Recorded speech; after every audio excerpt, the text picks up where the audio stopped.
Welcome to the Brant and Sherry Oddcast, sponsored by America's Christian Credit Union. To order Brant's latest book, Life is Hard, God is Good, Let's Dance, or to find out more about the show, go to BrantHansen.com. Oh, look, we have breaking animal news. Okay. It's not breaking. Well, Actually happened in 1493. But we wanted to get all the facts first. It took you that long to get all the facts, Okay, sure, so and just hand it down generation Well, I to just generation. read this about Columbus. I'd heard this sort of before, but I didn't hear the following comment that he made. Mm-hmm. He said he thought when he was sailing in 1493, Sure. he thought he saw mermaids. They were actually manatees. Okay. But he noted they're not nearly as beautiful as I thought they would be. Because it's a manatee. Yeah, I think that's probably it. Right. So is this the news about the manatee or Christopher Columbus? that's all of it. I thought it was interesting. Just the disappointment. Of Like, thinking, wow, I saw him. Not quite what we were hoping. This is so telling to me. They did a study of Reddit and the advice that people get on Reddit. So Reddit's just obviously a huge website for a lot of people, for internet culture. And in the advice, they found like 10 years ago, about 15% of the time the advice would be to break up. Like break up a friendship, break up a family relationship, just break up. That was 15%. It's now up to 50%. You should be done with these people. Be done with that person. That's not good for you. You need to get rid of these people. Get rid of those people. From 15 to 50%. So there's something that's like in our zeitgeist, in the spirit of the age. It's like, break up. I bring that up because there's so much stuff that happens with other believers. And Jesus is so big on unity. Like, I know it's not always possible. But we can't just be, anybody who bothers me, I have to run away. It can't just be that. Now, there are situations, yes, but it can't be our default. It's hard to believe that God loves me. I don't know if you can identify with that yourself, like that God loves you individually. But on the other hand, should we be that surprised? Really? I mean, if we think that love is his nature, that's who he is. So I might feel unworthy of it, but just whatever I've done does not undo his nature, right? He is love. He is for you. If you've ever been online and let's say you're a believer in Jesus, but you've been online, you've seen comments or posts from people who also are believers in Jesus or say they are, and it's very cringe. It's very embarrassing what they're saying, doing. It's just like, what are you doing?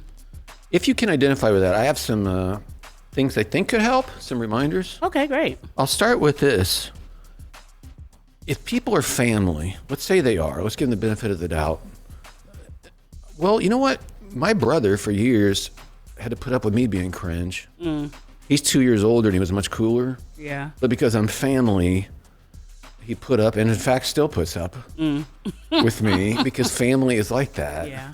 So there's some embarrassment sometimes. I'm not letting people off the hook for wrong stuff, understand? Right. But there's some people that are new believers or have their own struggles. Like, I need to be graceful with them.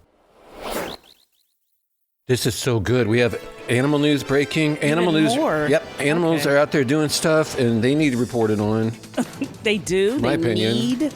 I think so. Instead of Okay. just like, yeah. Okay, yeah, got it. Go ahead. On the record about how I feel about how all the news is all about humans Yes, all the duly time. duly all right? noted, Brant, yes. Anyway, this dog named Ruby Uh-huh. and this cat Yeah. named Pearl Ruby and Pearl. play the piano together, and they do. It's brilliant how this is rigged up, but they've obviously been trained to do this. But they can play the theme from Space Odyssey 2001. Oh, together. Yeah, I'll play it off my phone. So Okay, you can, this.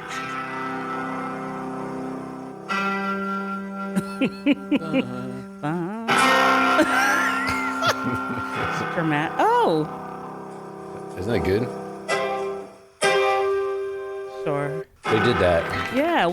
Oh, that's it, huh? Okay. Yeah. You know what? Given this culture pretty good. of division I know. and hatred and That fighting, that dogs and cats I'll sign on to could this. come news together alert. and make beautiful Yes. music. Yeah, you may run across people, especially online, but maybe in real life, that say they're believers and they're kind of hard to take and kind of cringe. And maybe for you, that's me, as you listen to me. That's what you're thinking Okay, yeah, buddy. Okay, fine. All right. Okay, I'm asking you to be graceful with them. A lot of people have personal problems that you don't know about that have kept them from growing up. And in some cases, it's amazing that they're even where they are. So they're not mature. They respond in immature ways. They say immature things. They say cringy things. They say things like, oh man, that's so simplistic or so whatever. Like, yeah, but they're family. And the other thing I want to tell you is I don't let them define Jesus for me either. I'm not going to be like, I'm done with this Christian. Well, Christians are like this. Yeah, you know what? Christians aren't North American, generally. Yeah. The median Christian is a woman in Africa. So what do you know about her and what she's gone through? And like, before you dismiss all Christians, like, what do you actually know? Hey, this is Brant. And have you ever thought about what banks are doing with your money? Honestly, I hadn't thought much about it until somebody pointed it out. Your money's not just sitting there. They use it to do stuff they want to do, whatever it is they want to do. And this is why I'm actually excited to put my money to work at something called America's Christian Credit Union. You can get all the conveniences of your bank, like loans, saving, checking, debit cards, all that. But America's Christian Credit Union is a nonprofit that puts our money to use for good stuff.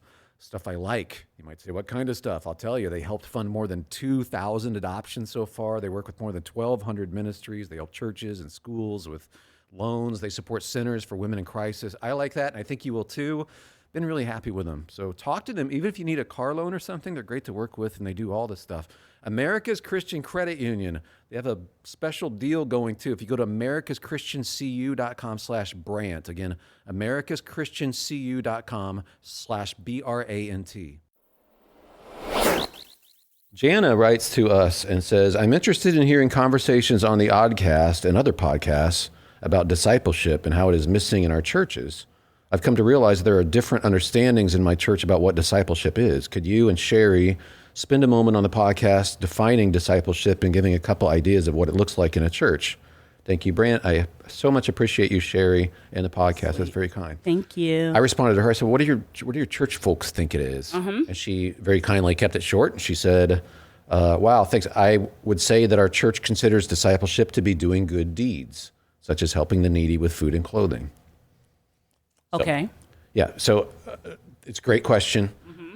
I almost hesitate to use the word discipleship, but why? Because of that. Because people hear it and they think a lot of times discipleship is really being on fire. So yeah, you can be a Christian, but on fire Christian. Yeah. Now you're a disciple. Yeah. But that's not what it is at all. Yeah.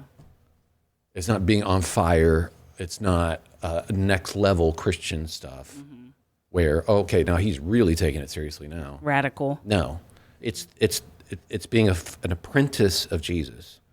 An apprentice means I study his ways. He shows me, he's my mentor. He shows me how to live, and I take his words very seriously and apply them to my life to become more like him.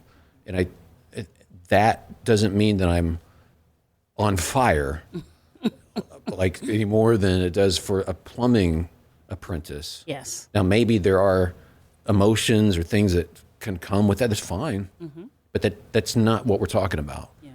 And it's not just, I would say that's cool. Good deeds are cool, but a lot of people can do that and not be a disciple of Jesus. I know a lot of people who do. Who Absolutely. aren't believers, yeah. Yeah. So I don't think that's discipleship. I think it's being an apprentice, and it's a way of becoming more like him, where you naturally respond in a way like him. It becomes more who you are, and becomes less effortful, honestly, over time, because you're used to it, and that's how you roll now. That's who you are, and his spirit in our lives helps change us to become that.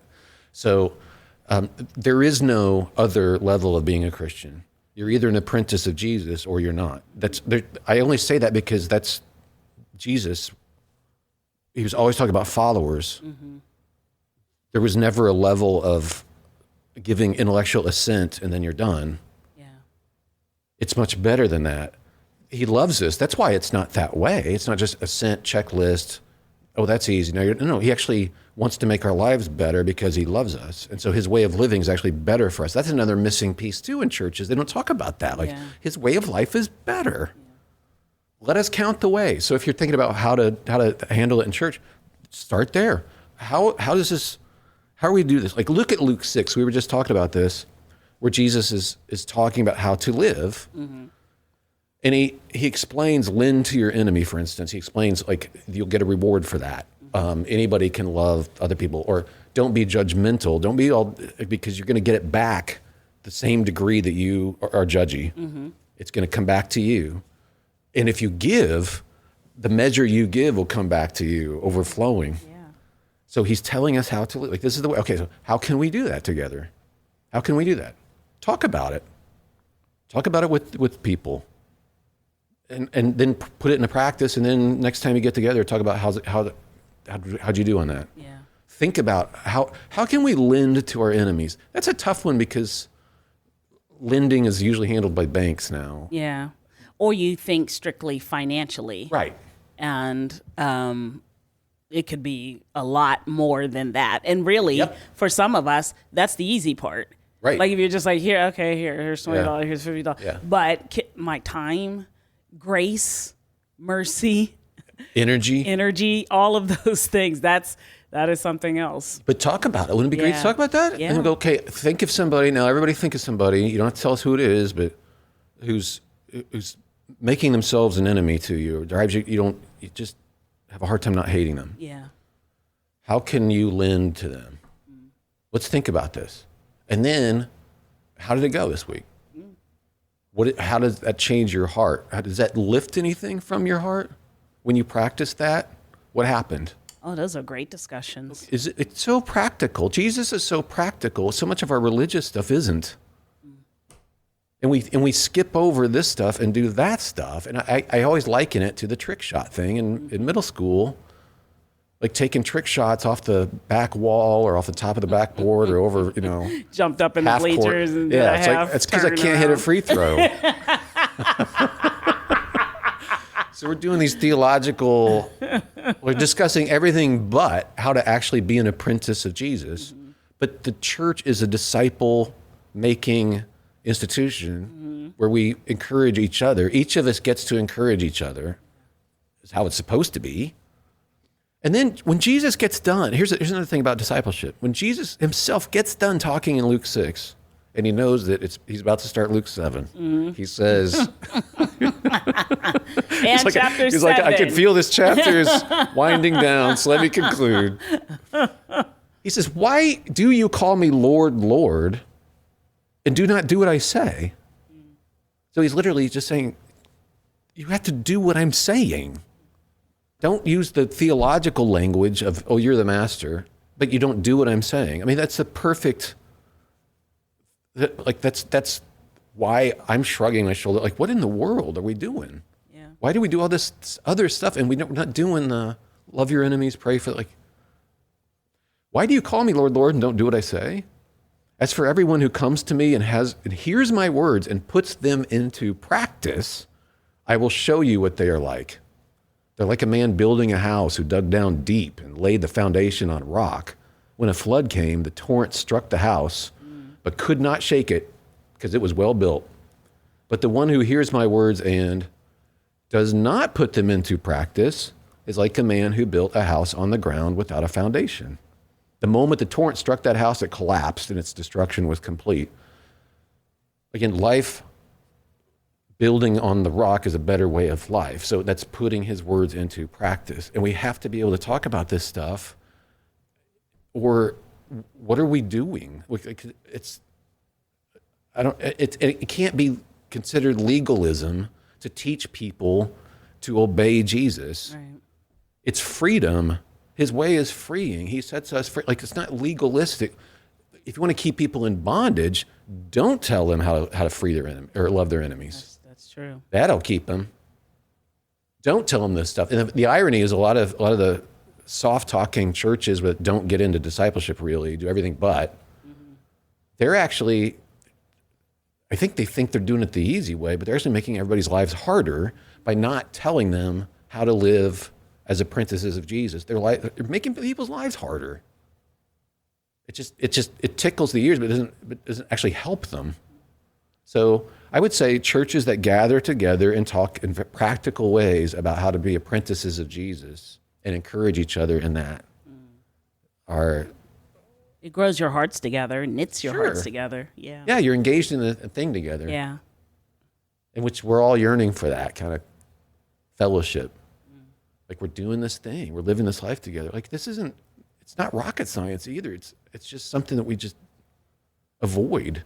I think some of it is because we need things to be rocket science sometimes so that we can pawn off our own lack of effort onto like, well, I don't know. I'm not like the preacher. He knows stuff. We need it to be rocket science so that we can justify not comprehending it all and not doing it all. Right. But then a lot of times that comes in a problem because then we think someone else is that stellar person. Right. And they like that. Right. So it's a mutual codependency. Sure. But then when they end up not being it and everyone sees it, then everyone is crushed. Right. Right. That's a great point. Yeah.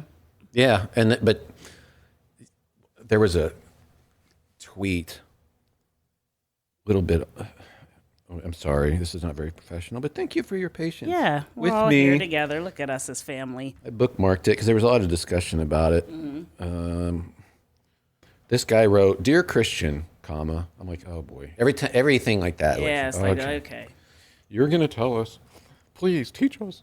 Dear Christian, unless you're in seminary preparing for the pastorate or some other ecclesiastical service, it's highly unlikely that God is calling you to quit your six-figure job by which you support your family.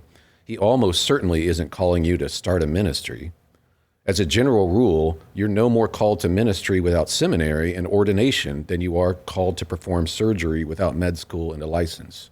Well, that's a lie. Mm-hmm. And we even have examples in Acts where didn't they comment on these guys aren't? Yeah, they're unlearned. That's right. Who was that? Was it? Yeah, they're not. If I put in my own vernaculars, these are idiots, and they come from a place where idiots come from. They didn't go to Harvard. Yeah, right, exactly. So how in the world? And then it says, but they perceived that they had been with Jesus. Yeah, that's what it said. Yes. But they could tell that they had been with Jesus. Yeah. Huh. So this idea that you can't. Even he's invoking terminology that's not even biblical anyway, but like, what about seminary? Yeah. Where'd you get this rule? Yeah. And it's not like surgery. I'm sorry, it's not like surgery. No. And my son's in med school, and I would never presume to be able to do surgery, but I do think that God can equip me to encourage other people spiritually. Well, I was just listening to a woman talk about, she was being interviewed for a podcast, and she was talking about how the path forward, she believes, for our faith in this current culture, she said, is not going to be, she said, we keep thinking, to your point, we are not equipped. So what we'll do is we'll invite this person that we love, that we think needs Jesus, to these really learned people, these people who know how to do this thing, and try to bring them over there and she said that is not the context in which lives are changed. She said the first waves of the church in the book of Acts were friends telling friends, people seeing, it was relationship between people, seeing people's lives change. Right. And she was saying that is the entry. Right. God has equipped you to live this life and be such salt and light that people in your sphere of influence can ask about the hope that is in you, and you don't have to feel so ill-equipped. Right. And now I got to take them to Pastor so-and-so. That's not to say anything against any pastors or anything like that, but she was just saying in this current culture where connection is so deeply needed, she said, before you point someone to a podcast or point them to something else because you think you can't, just know that you are equipped to do that within the context of relationship. And he can equip you in the moment. Even he promises that. He said, don't give any thought to what you're going to say, because he put the words in your mouth at the time. This tweet from this guy is a disabling lie. It disables people who are perfectly equipped and are enough and have enough because they know the Lord. Yeah.